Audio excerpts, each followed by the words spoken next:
자, 공부 시작하겠습니다. 잠시 입증을 좀 하고 갈게요.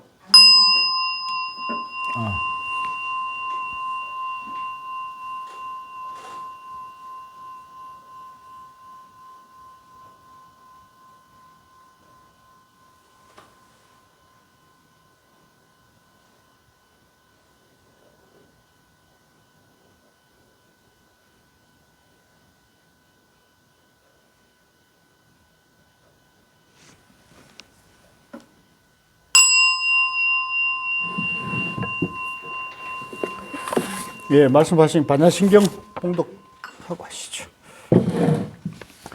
자, 예, 반야신경 같이 읽겠습니다.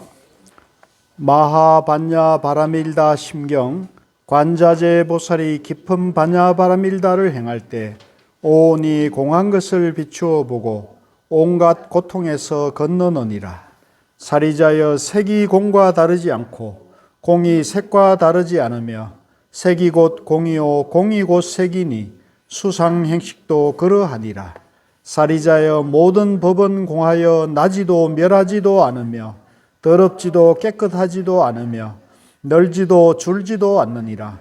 그러므로 공 가운데는 색이 없고 수상행식도 없으며 안입이 설신의도 없고 색성양 미촉법도 없으며 눈의 경계도 의식의 경계까지도 없고 무명도 무명이 다함까지도 없으며 넓고 죽음도 넓고 죽음이 다함까지도 없고 고진멸도도 없으며 지혜도 얻음도 없느니라. 얻을 것이 없는 까닭에 보살은 반야바라밀다를 의지함으로 마음에 걸림이 없고 걸림이 없으므로 두려움이 없어서 뒤바뀐 헛된 생각을 멀리 떠나 완전한 열반에 들어가며 삼세의 모든 부처님도 반야바라밀다를 의지함으로 최상의 깨달음을 얻느니라. 반야바라밀다는 가장 신비하고 밝은 주문이며 위 없는 주문이며 무엇과도 견줄 수 없는 주문이니 온갖 괴로움을 없애고 진실하여 허망하지 않음을 알지니라.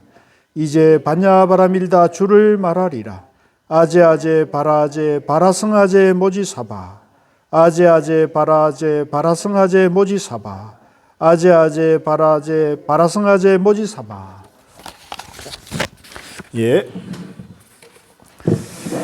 자, 오늘 법정스님 화엄경 본 70페이지 제6회양 할 차례입니다. 지금 이제 10회양 공부를 하고 있는데요.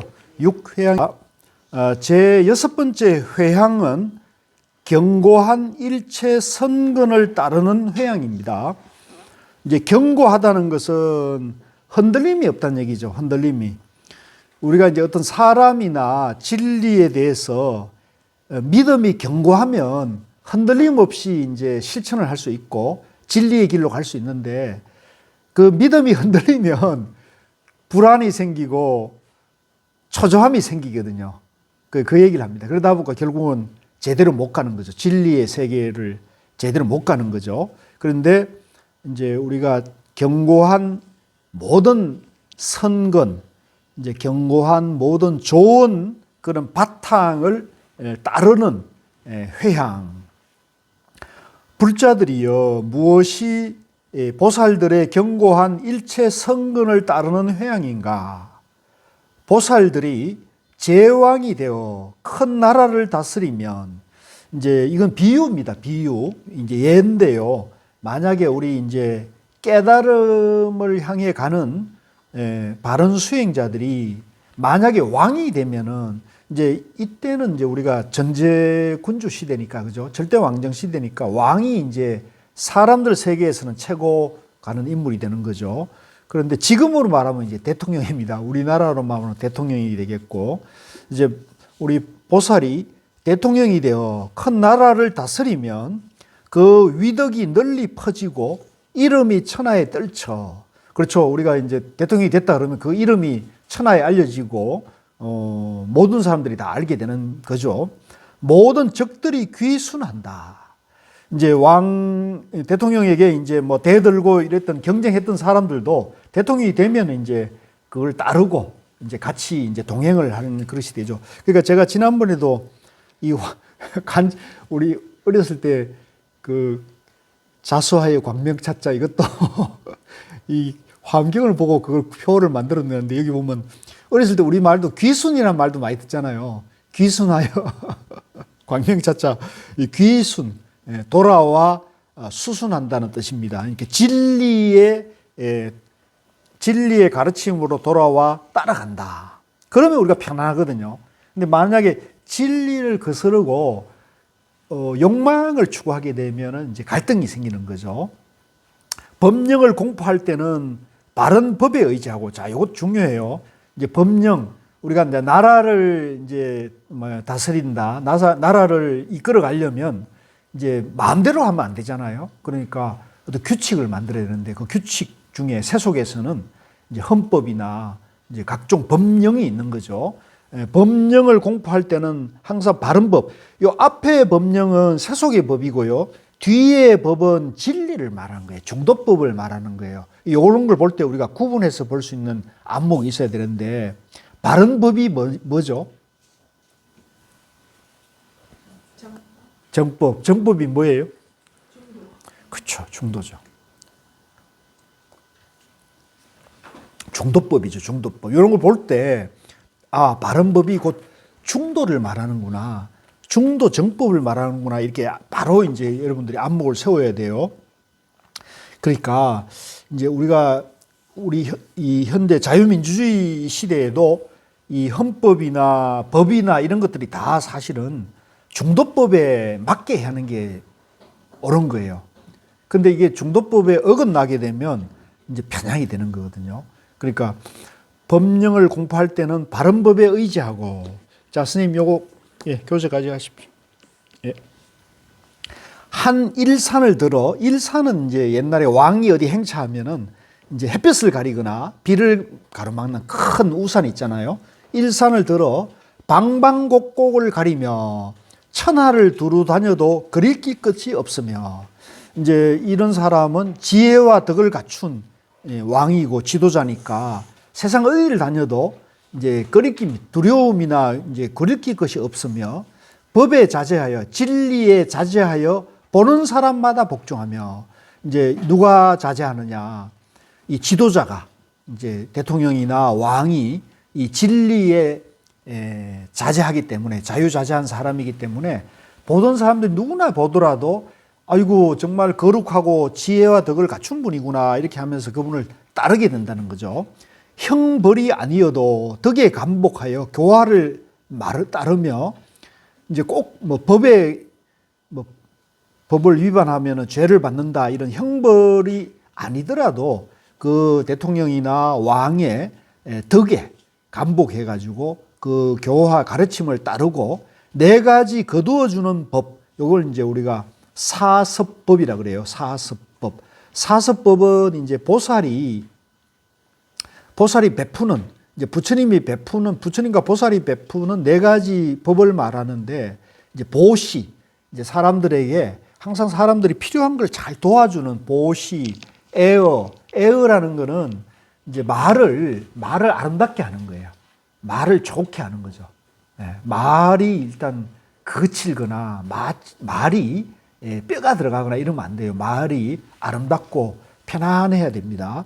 보시, 그 다음에 이제 이렇게 해가지고 이 네 가지가 있어요. 그래서 불안을 들어주는 것도 있어요. 사람에게 사람들이 불안해 하잖아요. 그럼 그 불안을 들어주는 것도 있고 그렇습니다. 그래서 그런 네 가지 법으로 중생을 거두어 전륜왕이 되어 모든 사람을 구제한다.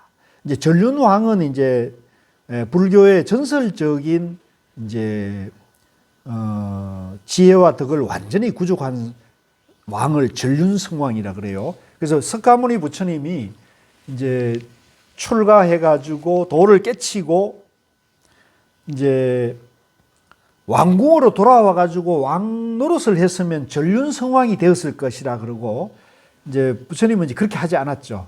이제 하루 일종식을 하고 걸식을 하고 평생 집도 이제 없이 그냥 무소유의 삶을 사신 분이 이제 석가모니 부처님인데, 만약에 석가모니 부처님이 이 진리에서 출가 수행자를 포기하고 세속으로 다시 돌아왔으면 전륜성왕이 돼가지고 지혜와 자비를 완전히 갖춘 통치자, 왕이 되는 것을 이제 전륜성왕이라 그래요. 그래서 전륜성왕이 되면 일체 중생을 다 구제한다는 거죠.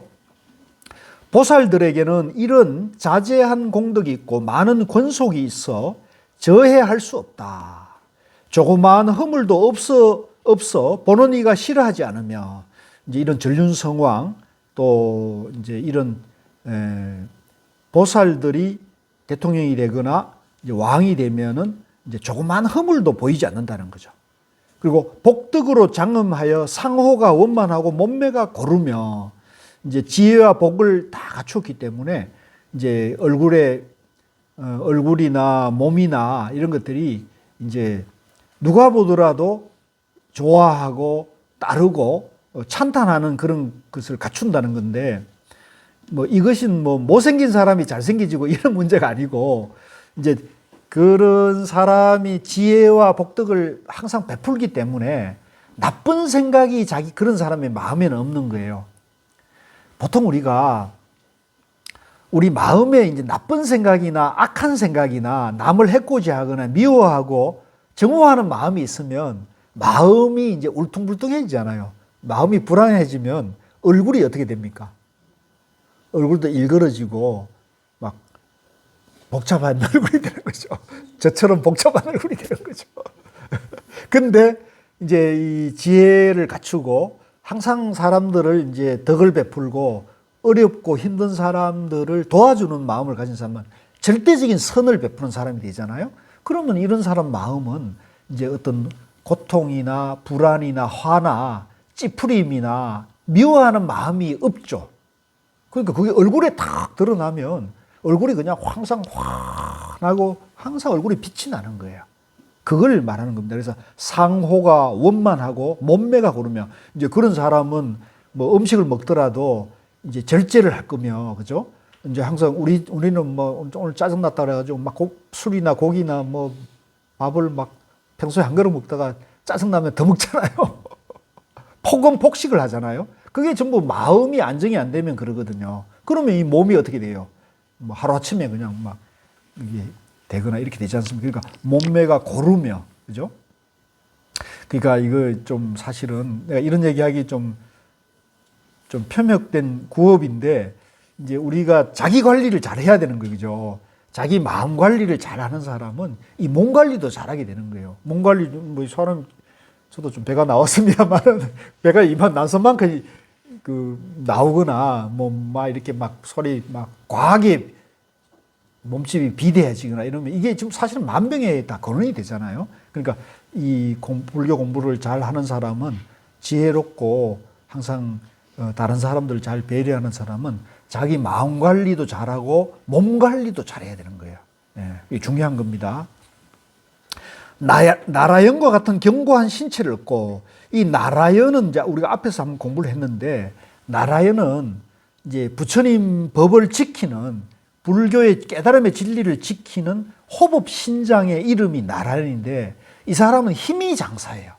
그래서 이 천하에 이 나라연을 당할 수 있는 힘을 가진 사람이 없는 아주 뭐 어마어마한 그런 가장 세상에 힘센 사람을 나라연이라는데, 이 나라연이 이제 부처님 법을 지키기 위해서, 부처님 진리를 지키기 위해서 이제 나라연과 같은 견고한 신체를 얻고 큰 힘을 성취하여 굴복시킬 수 없으며 청정한 업을 얻어 온갖 업장을 소멸했다.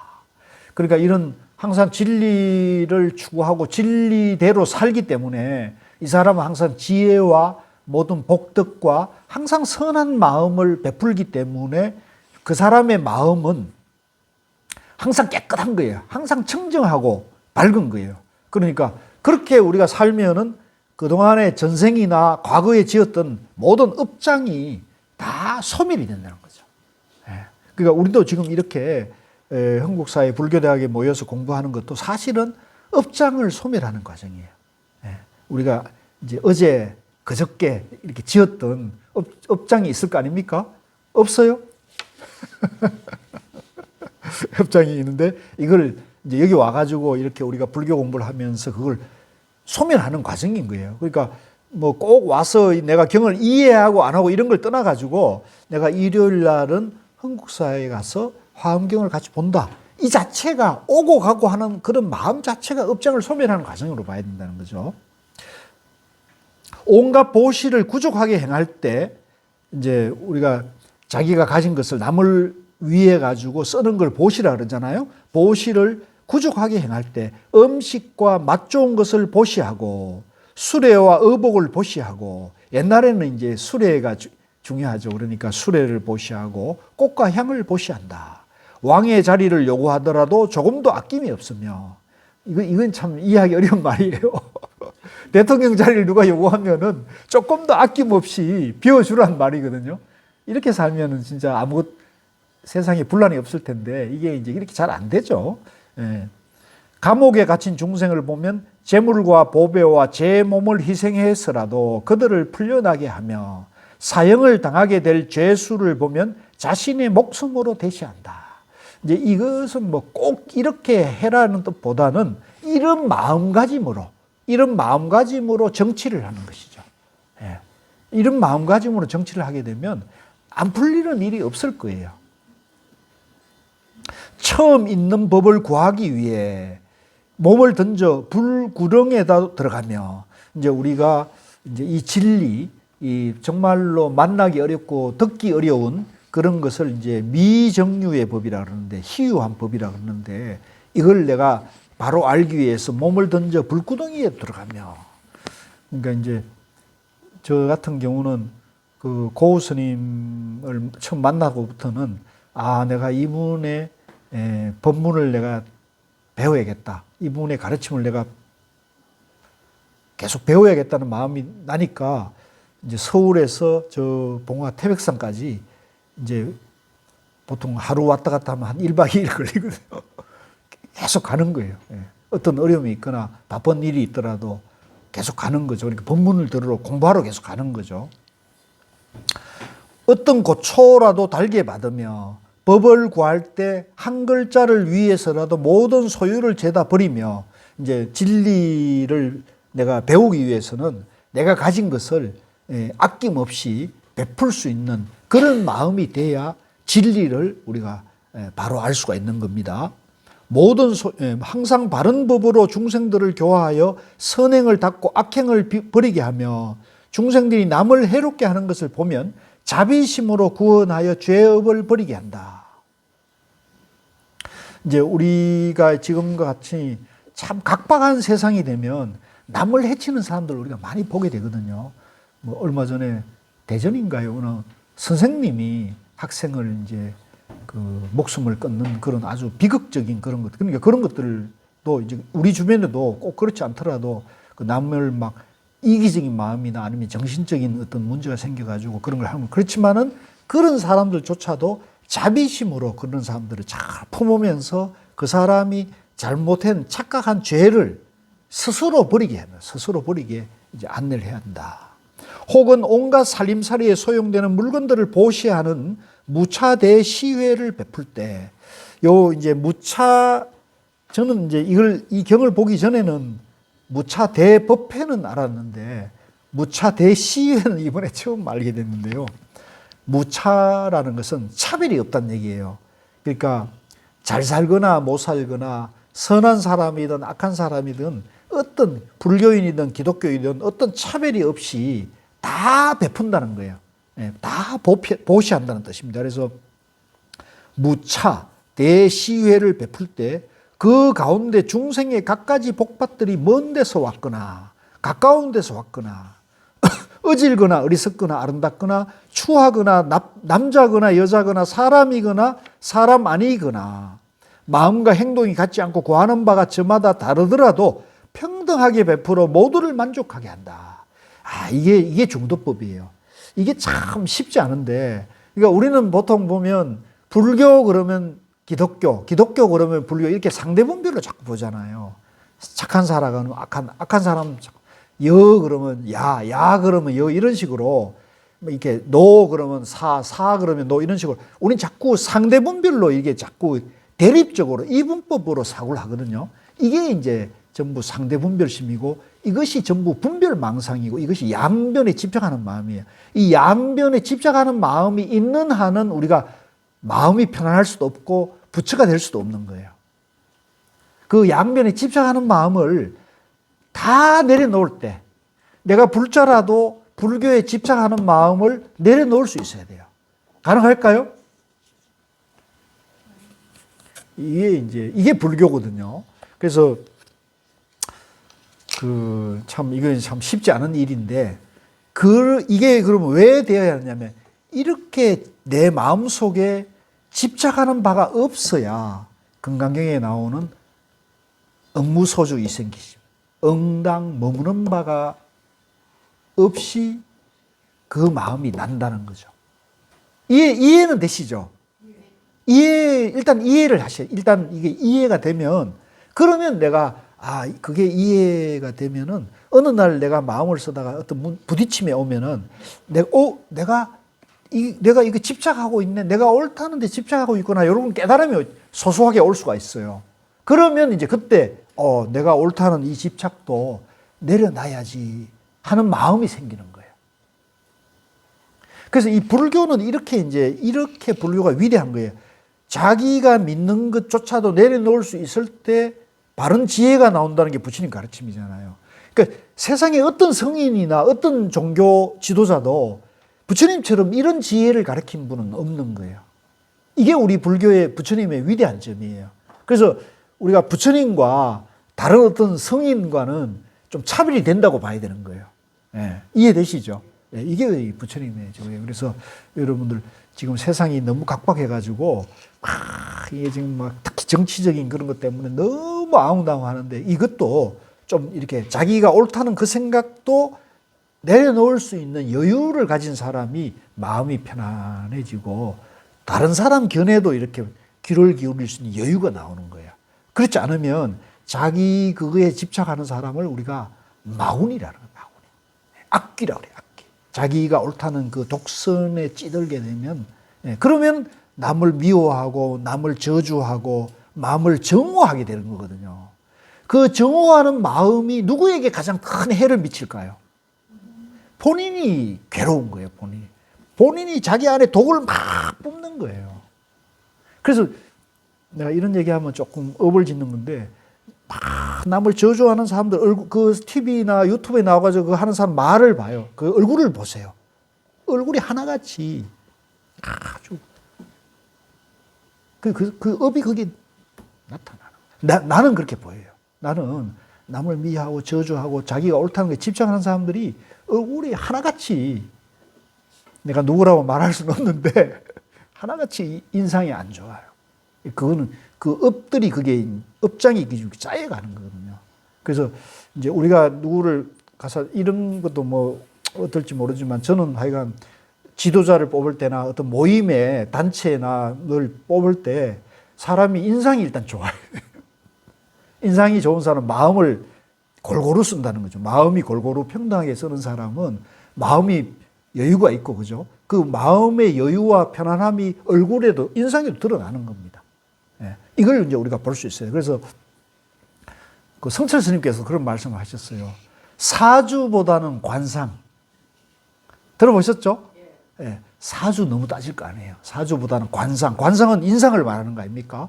인상보다는 뭐예요? 심상. 예. 사주보다는 관상. 예. 사주보다는 관상. 관상보다는 마음. 예. 마음을 봐야 된다는 거죠. 그 마음은 인상에 드러나는 거예요.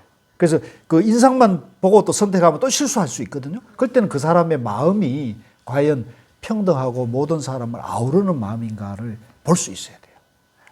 그러니까 그거는 저 사람이 자기하고 생각이 다른 사람조차도 포용하고 배려하는 마음을 가지고 있는가 하는 거는 사실 몇 마디만 시켜보면 알 수가 있거든요. 그렇지 않습니까? 이제 우리가 선택이 어려울 때는 그런 걸 봐야 돼요. 내가하고 생각이 다르고 내가하고 인연이 짧더라도 저 사람이 정말로 모든 사람의 지도자가 될 수 있는 그릇인가, 아니면 자기를 따르는 사람만 그런 거죠. 그래서 맨 마지막 줄로 내려와 가지고요. 보살, 마살이 이와 같이 보시할 때 잘 거두는 마음을 내어 죄다 회양한다. 이제 모든 사람들에게 골고루 베푼다는 거죠. 이른바 색을 잘 거두어, 이제 여기서는 색은 물질적인 요소를 말하는 거예요. 그래서 뭐 우리가 보석이다, 돈이다, 집이다, 차다, 뭐 이런 명품이다, 이런 것들이 전부 물질을 잘 거두어 견고한 일체 성근에 수순하며 수상행식. 수상행식은 뭐냐면 정신적인 요소를 말해요.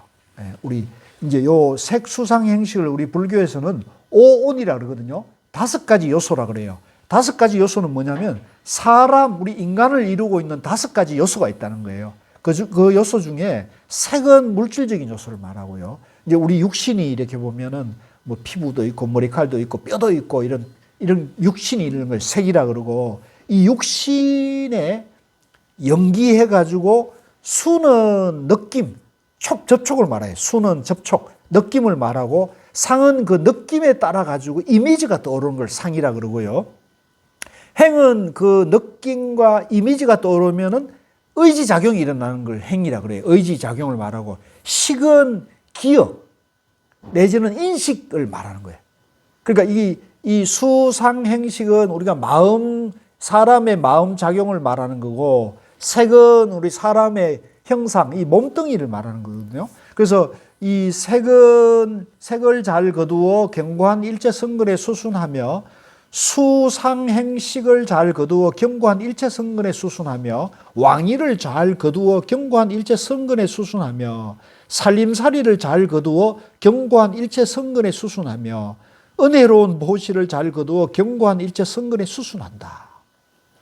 불자들이여, 보살들이 보시하는 물건이 한량없고 끝이 없는 그 성근으로 이어같이 회양한다. 즉 좋은 음식으로 중생에게 보시할 때 마음이 청정하여 보시하는 물건에 탐욕이 없고, 그러니까 내가 이제 다른 사람들을 이제 예를 들어 음식을 잘 베푸면은 그 음식을 잘 베푸는데 내가 집착을 하지 않기 때문에 마음이 청정해지는 거죠.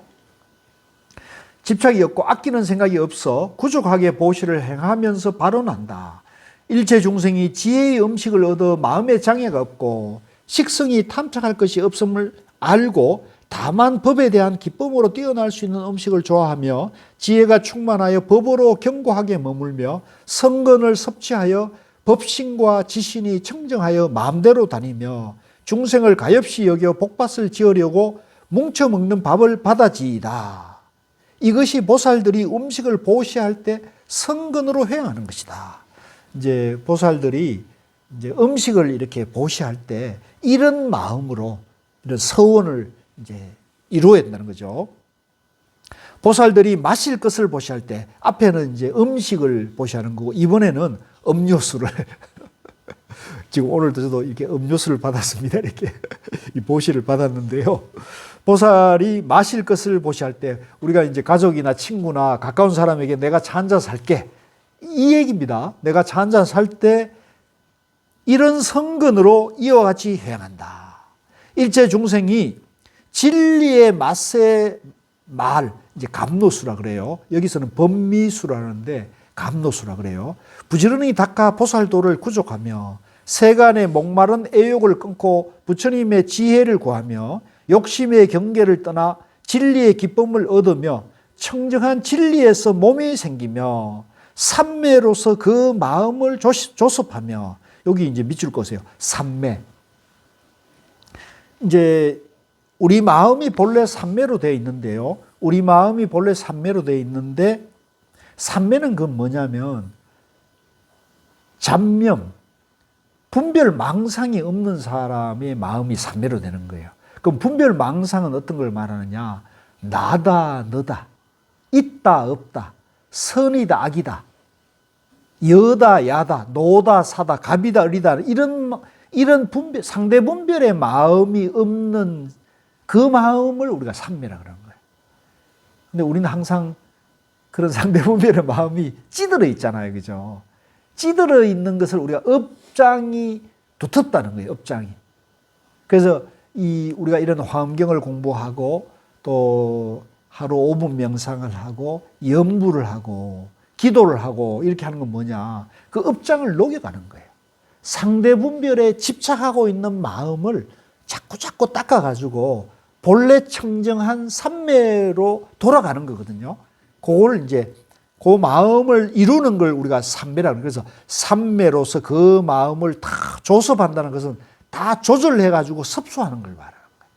이제 내가 예를 들면 가사 이렇게 화엄경이나 불천임의 지혜 중도법을 들어 가지고 공부해 가지고 또 명상을 해 가지고 내 마음이 좀 깨끗해지고 밝아지고 삼매가 체험이 되는 사람은 주변을 이렇게 돌아보면 마음이 울퉁불퉁하고 마음이 불안하고 괴롭고 집착하는 사람들이 보일까요? 안 보일까요? 공부가 잘 되는 사람은 그게 또 잘 보여요. 보이면 너무 안타깝잖아요. 그러면 그런 괴로워하는 사람들을 잘 어루만져 가지고 잘 포용하는 거죠. 밥도 사주고 차도 사주고 이래가지고 책도 사주고 이래가지고 그 울퉁불퉁하고 괴롭고 힘든 마음을 쉬는 치유하는 방법을 이제 잘 안내해 주는 역할을 이제 말하는 거죠. 삼매로서 그 마음을 조섭하며 지혜의 바다에 들어가 진리의 구름을 일으키고 큰 진리의 비를 내린다. 이제 그런 사람을 잘 안내해서 지혜의 바다. 지혜의 바다가 바로 중도의 바다죠. 중도의 바다고 이제 그런데 지금 이제 우리 한국 불교가 이제 아까 이제 말씀하신 대로 이제 출가도 줄고 이제 불자들은 나이가 많이 들어가고 이제 미래가 좀 어렵다고 하기도 하는데 최근에 이제 총문장 스님 오셔가지고는 젊은이들이 좀 많이 관심을 가지고 그 뭡니까 그 누구죠 그 머리 깎고 하는 개그맨 누구더라 그 양반이 나서갖고 이제 진짜 스님은 아닌데 유진 스님이죠 유진 스님 예, 코미디언이 이제 그러니까 스님들하고 좀 친화력을 가지게 했는데 그 친구 그 양반 역할도 크죠. 이제 그분에 대해서 비판적인 분들도 있는데 저는 그런 걸 좀 방편이라고 보면 긍정적. 그래가지고 이번에 그 코엑스에서 불교 박람회가 4월 첫째 주에 그 열리거든요. 불교 박람회가. 거기에 지금 뭐 사전 신청자가 몇만 명이 된다 그래요. 거기에 20대, 30대가 많대요. 그러니까 지금 나는 내가 볼 때는 새로운 내가 그 티켓이 있는데 내가 다음 주에 가져올게요. 티켓을 좀 누가 선물을 줘가지고 많이 가지고 있는데 내가 드릴 테니까 그걸 저리 들어가. 그 이제 템플스테이도 우리가 보면은 여기 한국사도 템플스테이 하지만 젊은이들이 많이 오잖아요. 그러니까 그런 새로운 하나의 젊은이들에게 문화가 지금 생기고 있는 거거든요. 저는 굉장히 긍정적으로 보고 그런 새로운 흐름들을 잘 이 진리의 중도의 지혜의 바다를 잘 공부를 안내하고 그렇게 해서 그분들이 세상에 좋은 역할을 하면 참 좋을 거라고 보거든요. 그래서 그러려면 중도를 공부해야 한다. 굉장히 중요한 거예요. 이 중도를 모르면 불교를 옳게 모르는 거거든요. 어제도 제가 그 서울 조계사의 국제포교사회라는 데서 이제 초청을 받아가지고 한 2시간 정도 강의를 할 기회가 있었는데 이제 중도를 설명해 보시라 했더니 딱 한 사람이 이제 좀 얘기를 제대로 하시더라고요. 그래서 제가 약간 경책의 말씀으로 중도를 모르면 불교를 모르시는 거라고 이제 그렇게 말씀을 드렸거든요. 그러니까 지금 한국 불교가 이제 큰 흐름에서 보면은 이제 좋은 방향으로 가고 있는데 어려움을 처한 것은 이 중도를 모르기 때문입니다. 이 중도에 대해서 어떻게 바른 지혜를 바로 공부하게 하는 방법을 찾아야 되는 거죠. 네.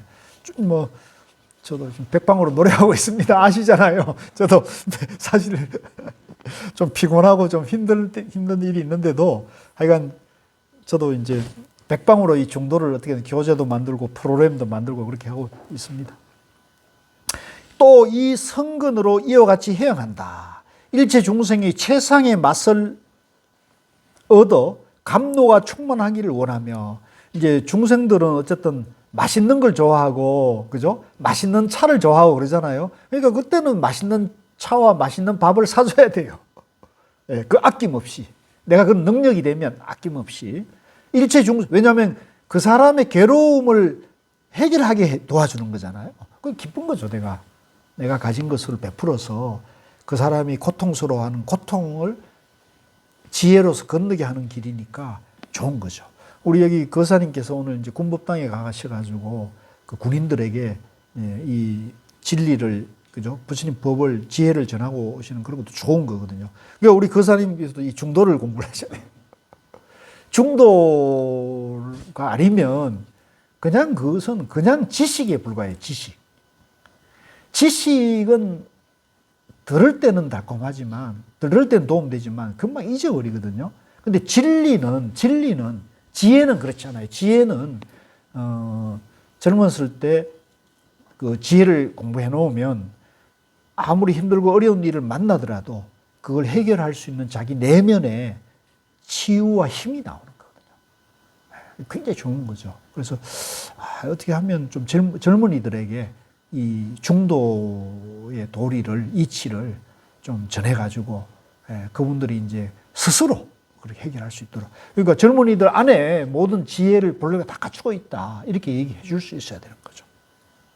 일체 중생이 법과 지혜의 맛을 얻어 온갖 맛의 작용을 알 수 있기를 원하며, 일체 중생이 한량없는 진리의 맛을 얻어 진리의 세계를 통달하고 실제인 큰 진리의 성 가운데 편히 머물기를 원하며, 일체 중생이 큰 진리의 구름이 되어 진리의 세계를 두루하고 진리의 비를 두루내려 중생들을 교화하기를 원하며, 일체 중생이 뛰어난 지혜의 맛을 얻어 위 없는 진리의 기쁨이 몸과 마음에 충만하기를 원하며, 일체 중생이 탐욕이 없는 좋은 맛을 얻어 세간의 맛에 물들지 않고, 이제 세간의 맛은 달콤하잖아요. 쓰라리기도 하지만 달콤하죠. 근데 세간의 맛은 그 달콤함이 오래 가지를 못해요. 항상 그래요. 우리 지금 대통령님도 대통령 될 때는 얼마나 좋았겠어요. 근데 대통령 되고 지금 이런 어려움이 상상이나 했겠습니까? 그러니까 마찬가지입니다. 그러니까 세속에는 어떤 것도 영원할 수가 없는 거예요. 그러니까 오히려 마음 공부를 통해 가지고 내가 중도로 존재한다는 걸 알고 중도의 진리를 밝히게 되면 이제 대통령이 되든 뭐 사업을 하든 연애를 하든 모든 것들을 아주 지혜롭게 할 수 있는 그런 지혜가 나온다는 거죠. 일체 중생이 한 가지 진리의 맛을 얻어 모든 불법이 무차별임을 알기를 원하며, 일체 중생이 가장 좋은 맛을 얻고 일체 지혜에 의지하여 물러나지 않기를 원하며, 일체 중생이 부처님들의 다르지 않은 진리의 맛을 얻어 모든 금성을 잘 분별하기를 원하며, 일체 중생이 진리의 맛을 더하여 걸림없는 부처님 법에 항상 만족하기를 원한다. 이것이 보살들이 맛을 보시할 때 선근으로 회양합니다. 일체 중생으로 하여금 복과 덕을 부지런히 닦아 걸림없는 지혜의 몸을 모두 구족해 하려는 것이다. 또 보살들이 머물 곳을 보시할 때, 자, 이번에 이제 숙소, 잠자리 같은 걸 말하는 거죠. 앞에 우리가 식사, 그 다음에 두 번째는 물, 차, 이번에는 이제 잠자리, 기거하는 데를 말하는 거죠. 내가 오늘 그 전화를, 봉암사에 계시는 분인데 전화를 받았는데, 제가 그 봉암사 앞에, 봉암사에서 그 관리하는 토굴이 하나 있어요. 봉암사 마을 안에 조그마한 토굴이 한 15평, 12평 되는 토굴인데, 제가 그거를 내가 좀 쉴 때 가서 쓸 수 있게 해달라고 계속 지금 공을 들였는데, 오늘 전화가 왔어요. 그 지금 쓰고 있는 사람이 떠나려고 하는 것 같다고. 이제 나보고 쓰겠냐고 그러길래, 그래서 집사람하고 상의해가지고 일단은 쓰는 걸로 지금 신청을 이어놨어요. 그러니까 이런 이제 그런 자리 공간, 오늘 이 얘기하고 인연이 있어 그러나 호박이 굴째 굴러 들어왔어요 지금.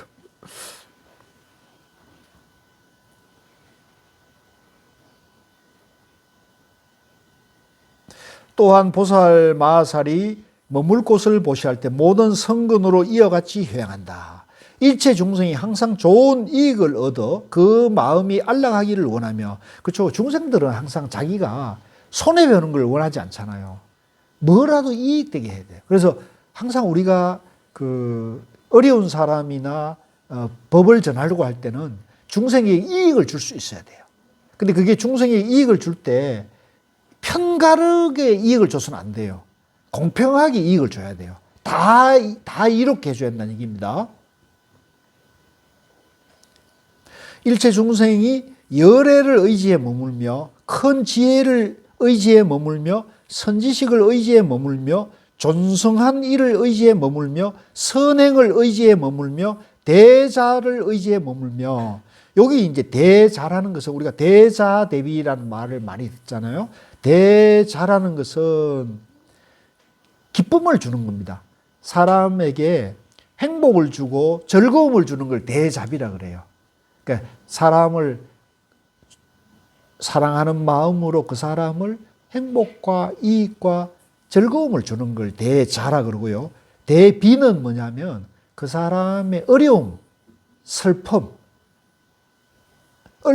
해결해 주는 걸 말해요. 들어주는 걸 대비라 그래요. 그래서 우리가 이제 저 사람을 돕고 행복하게 하는 건 능히 할 수 있는데 그 사람의 슬픔, 어려움을 도와주는 것은 우리가 왜 상부, 상조 있잖아요. 뭐 예를 들면 가족 누가 아는 사람이 상을 당하면 우리가 부조하는 전통이 있잖아요. 이게 바로 대비죠. 네. 대비를 의지해 머물며 육바라미를 의지해 머물며 큰 보리심을 의지해 머물며 모든 보살도를 의지해 머물기를 원한다. 모든 중생들에게 복덕을 청정하게 하기 위해서고 구경까지 청정하기. 이제 내가 짓는 복과 덕을 내가 행하는 복행과 덕행이 내가 양변을 여의고 해야 되는 거예요. 내가 이롭기를 바라고 내가 더 잘되기를 바라고 이렇게 그렇게 하면 그건 장사잖아요. 그러니까 우리가 이런 남을 돕거나 남을 도와줄 때 장사로 하면 안 된다는 거죠. 나와 남을 분별하지 않고 조건 없는 배품이 돼야 돼요. 이게 이제 아주 중요합니다. 그래서 가령 이제 그 장사를 하고 가게를 할 때 사업을 하더라도 이제 요거는 이제 잘 이제 사귀어야 되는데 이제 보통 우리가 사업을 하는 사람이나 장사를 하는 사람은 내가 이익되기 위한 것이라는 생각에 사로잡힐 수가 있어요. 근데 그것은 이제 10원짜리 장사예요. 진짜 좋은 장사는 진짜 부처님의 중도 지혜로 하는 장사는 아낌없이 베풀어야 되는 거예요. 즉 내가 이익되기 위해서 내가 이렇게 하는 게 아니고 내가 저 사람을 도와주는 저 사람에게 필요한 것을 도와주는 제공해 주는 마음으로 해야 된다는 거죠. 그래서 제가 늘 영주의 나들이 식당 얘기를 많이 드리잖아요. 그 사람들이 어마어마하게 지금 부자가 됐는데 지금 뭐 수출도 하고 야 진짜 뭐 대박이에요, 대박. 그 시골의 총구석에 식당 하던 분이 그러니까 그게 이제 내가 이익되는 게 아니라 우리 집에 오는 밥 먹으러 오는 손님을 은인으로 대접하는 거. 내가 돈 벌기 위해서 밥을 지어가지고 하는 게 아니고 우리 집에 밥 먹으러 오는 사람이 나 전부 은인으로 생각하는 거죠. 쉽지 않거든요. 근데 그렇게 쉽게 말하면 그렇게 은인을 위해서 밥상 차림을 하는 그 정신이 사람들을 감동하게 하는 거죠. 그래서 성공하는 거거든요. 그래서 혹시 여기 이제 공부하신 분들이나 이 유튜브를 듣는 분들도 혹시 가게를 하거나 장사를 할 때 잘 그렇게 이익되게 손님들에게 이익되게 해주라는 거죠.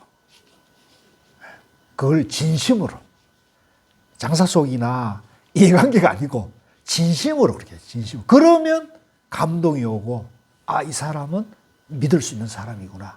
이러면 다음에 일이 생기면 그 사람을 찾게 돼 있어요. 그렇게 하셔야 됩니다. 이제 그게 이제 우선 저러기에는 내가 손해 보는 것 같지만 그렇지 않아요. 네, 그렇지 않아요.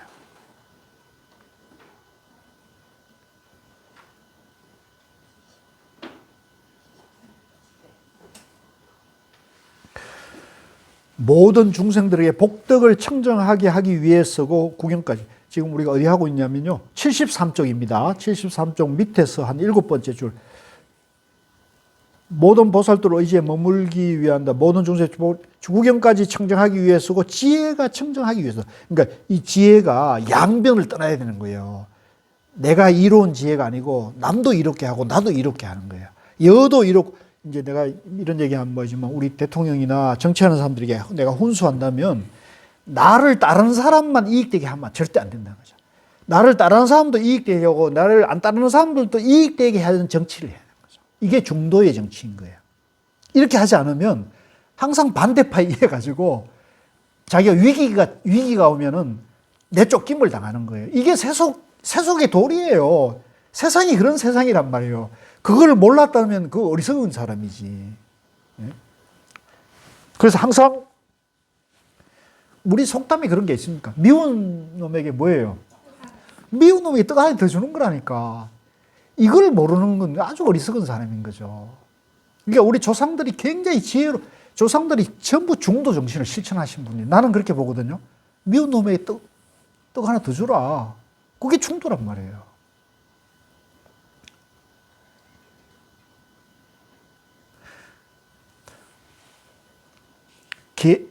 법이 청정하기 위해서고 계가 청정하기 위해서고 지요가 청정. 지요는 이제 우리가 뜻을 내으면서의 즐거움을 말하는 거예요. 예를 들면 내가 자꾸 이런 얘기가 그렇지만 내가 뭐 바쁘고 뭐 일요일 되면 쉬어야 되는데 일요일은 내가 한국사에 가서 화엄경을 내가 한번 공부해봐야겠다는 마음을 즐겁게 내는 거예요. 이 마음이 즐거워야 돼요.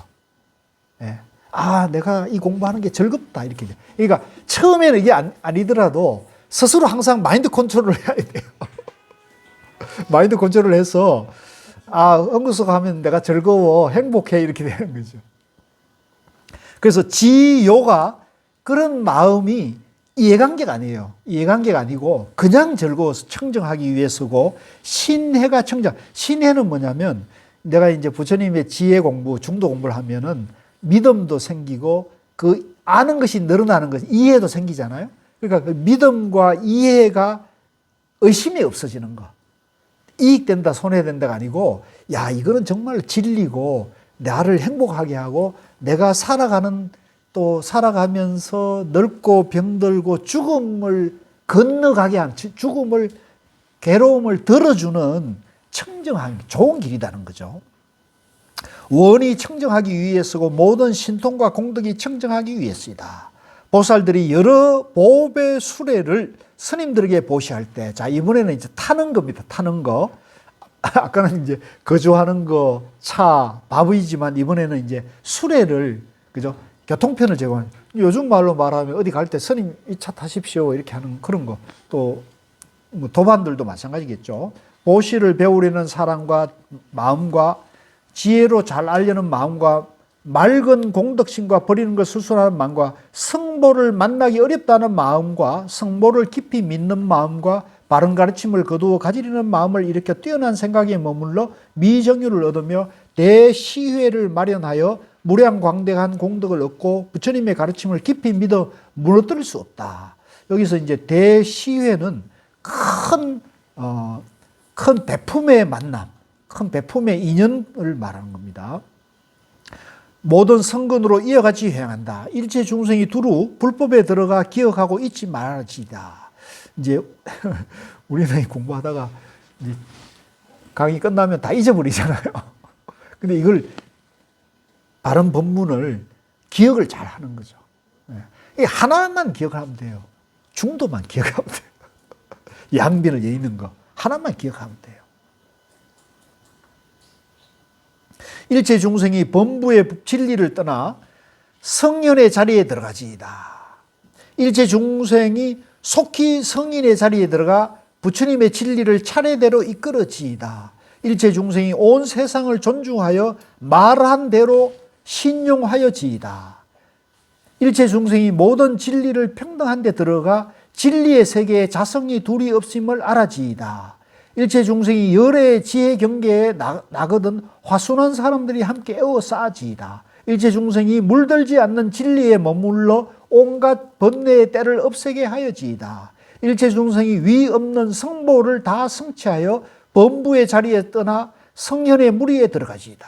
이제 이건 무슨 말이냐면 우리가 이제 이 중도를 공부해 가지고 내 안에 중도의 지혜가 있고 모든 복덕을 내가 본래 갖추고 있다는 걸 이해하고 믿으면 그런 마음을 가진 사람들의 무리에 들어가는 거, 이걸 성보라 그래요. 성보. 같이 봅니다. 성보, 성가. 예. 그런 우리가 본래 청정한 지혜의 지혜와 덕을 다 갖추고 그걸 닦아가는 사람들이 흐름에 들어가는 거. 그게 성가, 공동체죠. 그러니까 우리가 여기 지금 이렇게 공부하는 건 굉장히 좋은 거예요. 우리가 한국사에 이런 정말 우리나라의 정말 빛나는 도량이잖아요. 이 빛나는 도량에 이 유서 깊은 도량에서 우리가 이런 환경을 같이 공부한다는 것 자체는 굉장히 우리가 좋은 인연으로 모인 거예요. 이건 전생에 좋은 일 많이 하신 분들이 모인 거예요.